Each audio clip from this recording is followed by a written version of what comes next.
KT Ramarao గారు. అధ్యక్ష ధన్యవాదాలు. మీరు ఒక మాట అన్నారు అధ్యక్ష, ఇప్పుడే 5 నిమిషాలు మాట్లాడండి, చాలామంది సభ్యులు మాట్లాడాలని.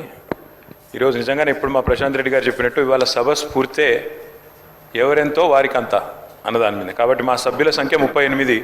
మరి 38కి అనుగుణంగా ఇవ్వాలి కానీ 5 నిమిషాలు 2 నిమిషాలు అని మాట్లాడడం కానీ, లేకపోతే ఎందుకంటే వాళ్ళకేమో ఇష్టం వచ్చినట్టుగా ఇచ్చి మరి ఇటువైపు మాట్లాడితే బాగుండదు అధ్యక్ష. అధ్యక్ష, ఇవాళ సుప్రీంకోర్టు రాజ్యాంగ ధర్మాసనం ఇచ్చిన తీర్పుకు అనుగుణంగా రాష్ట్ర ప్రభుత్వం జస్టిస్ షమీమ్ అఖ్తర్ గారి నేతృత్వంలో వేసిన ఏకసభ్య కమిషన్ ఏదైతే సిఫారసులు చేసిందో ఆ కమిషన్ సిఫారసులను రాష్ట్ర ప్రభుత్వం ఇక్కడ ప్రవేశపెట్టింది.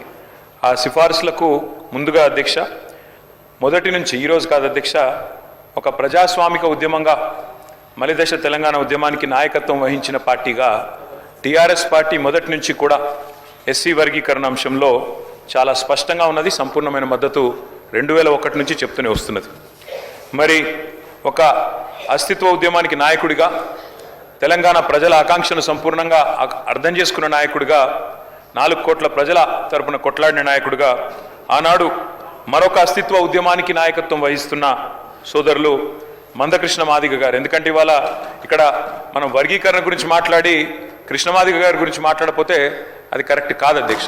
తప్పకుండా ఈ సభ కృష్ణమాదిగ గారికి, అదేవిధంగా వారితో పాటు పోరాడి అసూలు బాసిన అమరులకు కూడా మనం తప్పకుండా వారిని గుర్తు చేసుకోవాలని చెప్పి కూడా చెబుతూ, ఆనాడు ఎంఆర్పిఎస్ కానీ, తర్వాత టీఎంఆర్పిఎస్ కానీ, ఇతర సంఘాలు కానీ, ప్రజా సంఘాలు కానీ, సంస్థలు, వ్యక్తులు వారు చేసిన ప్రతి పోరాటానికి ఆనాడు కేసీఆర్ గారు ఉద్యమ నాయకుడిగా అండగా నిలబడ్డారు. ఆ తర్వాత 2014వ సంవత్సరంలో తెలంగాణ రాష్ట్రం ఏర్పడ్డ తర్వాత ముఖ్యమంత్రిగా అధ్యక్ష ఇప్పుడేదో ప్రభుత్వం నుంచి ఏదో చెప్పే ప్రయత్నం చేసినారు. మేమేదో వర్గీకరణ విషయంలో వారేదో పోరాడితే మేము అడ్డుకున్నట్టు చిత్రీకరించే ఒక కుయుక్తిని కొంత ప్రయత్నం చేశారు ప్రభుత్వం. మీరు పాజిటివ్ దృక్పథంతో అడిగితే పాజిటివ్ సజెషన్స్ చెప్తాం అధ్యక్ష, కానీ వాస్తవాలను మార్చలేరు, ఎందుకంటే ఇది అసెంబ్లీ రికార్డు. అధ్యక్ష, 2014 29 నవంబర్ సరిగ్గా కేసీఆర్ గారు నిరాహార దీక్ష కూర్చున్న రోజు తర్వాత 5 సంవత్సరాల తర్వాత, ఆ రోజు ఆ దీక్షా దివస్ సందర్భంగా ఇదే శాసనసభలో గౌరవ ముఖ్యమంత్రిగా కేసీఆర్ గారు ఆనాడు ఈ వర్గీకరణ అంశానికి సంబంధించి తీర్మానాన్ని ప్రవేశపెట్టారు అధ్యక్ష. ఆ తీర్మానాన్ని నేను చదివి కూడా వినిపిస్తాను.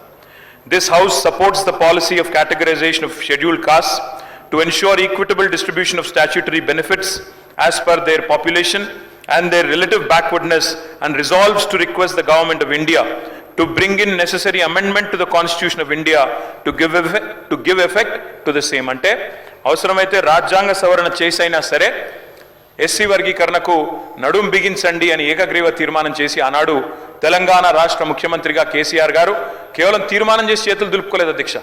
ఇక్కడి నుంచి ముఖ్యమంత్రిగా, ఆనాడు ఉప ముఖ్యమంత్రిగా నాకు గుర్తున్నంత వరకు కడియం శ్రీయర్ గారు ఉన్నట్టున్నారు. ఇద్దరు కూడా కలిసి ఆనాడు అప్పటి ప్రధానమంత్రి నరేంద్ర మోడీ గారిని కలిసి ఎస్సీ వర్గీకరణ విషయంలో ఇది మా ప్రభుత్వం చిత్తశుద్ధి అంటూ ప్రధానమంత్రికి నేరుగా ఆ తీర్మానం కాపీని కూడా తీసుకుపోయి అందించిన ఘనత మా నాయకుడు కేసీఆర్ గారు అధ్యక్ష. డాక్టర్ బాబాసాహెబ్ అంబేద్కర్ గారు, ఎందుకంటే మంత్రి గారు కూడా వారిని గుర్తు చేసుకున్నారు. I wanted to quote doctor Babasaheb Ambedkar. అధ్యక్ష, ఒక మాట, గొప్ప మాట బాబాసాహెబ్ చెప్పిన మాట, so long as you do not achieve social liberty, whatever freedom is provided by the law is of no avail to you. అంటే ఏంటంటే అధ్యక్ష, సామాజిక స్వేచ్ఛ అనేది నీకు లేకపోతే చట్టం ద్వారా సంక్రమించిన ఏ హక్కైనా అది వ్యర్థం, నిరర్ధకం అనే ఒక మాట ఆనాడే డాక్టర్ బాబాసాహెబ్ చెప్పారు అధ్యక్ష. డాక్టర్ బాబాసాహెబ్ చెప్పిన విధంగా బోధించు, సమీకరించు, పోరాడు అనే అంబేద్కర్ తత్వాన్ని జీర్ణించుకొని పోరాడిన పార్టీగా మేము మొదటి నుంచి కూడా ఈ అంశంలో ఉన్న నిజాయితీని గుర్తించి ప్రతిపక్షంలో ఉన్న, అధికార పక్షంలో ఉన్న, ఉద్యమ పార్టీగా ఉన్న మొదటి నుంచి ఈ అంశాన్ని మేము గుర్తించాం అధ్యక్ష. అందుకే కేసీఆర్ గారు ముఖ్యమంత్రి అయిన తర్వాత ఆనాడు గాంధీ భవన్ మీద జరిగిన ఆనాడు నిరసన జరిగినప్పుడు కొంతమంది అమరులైనారు అధ్యక్ష. ఆ పోరాటంలో, ఎంఆర్పిఎస్ పోరాటంలో వారిని కూడా ఆనాడు అప్పుడు కాంగ్రెస్ ప్రభుత్వం పట్టించుకోకపోయినా వారికి కూడా ఎక్స్గ్రేషియా ఇచ్చి వారి ఆ కుటుంబాలను కూడా ఆదుకున్నది కేసీఆర్ గారి ప్రభుత్వం అనే మాట నేను గుర్తు చేస్తా ఉన్నా అధ్యక్ష.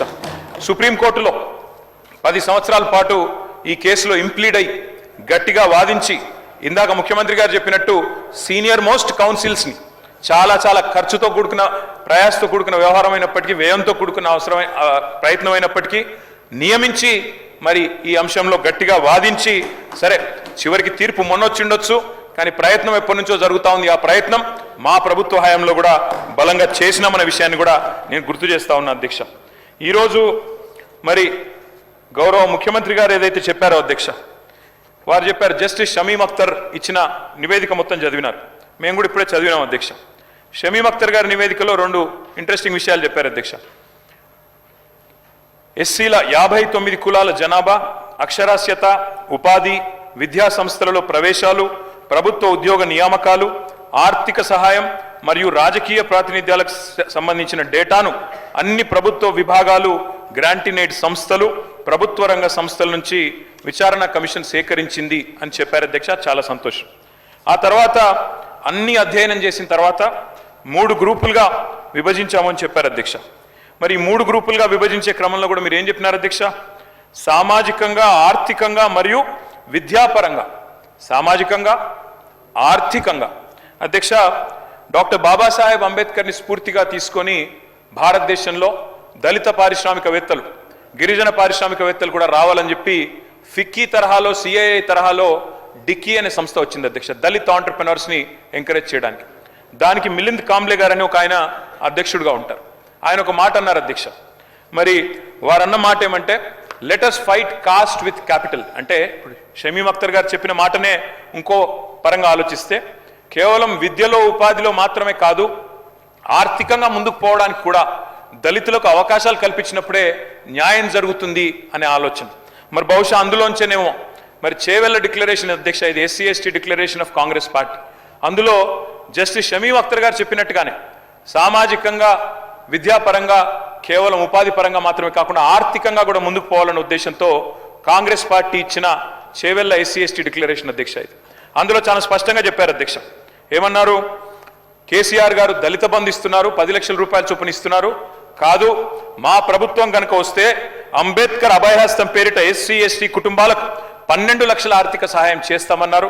తప్పకుండా మరి ఈ కమిషన్ సిఫారసులను అమలు చేయడంతో పాటు తప్పకుండా అంబేద్కర్ అభయహస్తాన్ని కూడా రాబోయే నెలలో ప్రవేశపెట్టే బడ్జెట్లో దానికి తగిన మొత్తంలో డబ్బులు కేటాయించాలని చెప్పి కూడా నేను ప్రభుత్వాన్ని కోరుతా ఉన్నా అధ్యక్ష.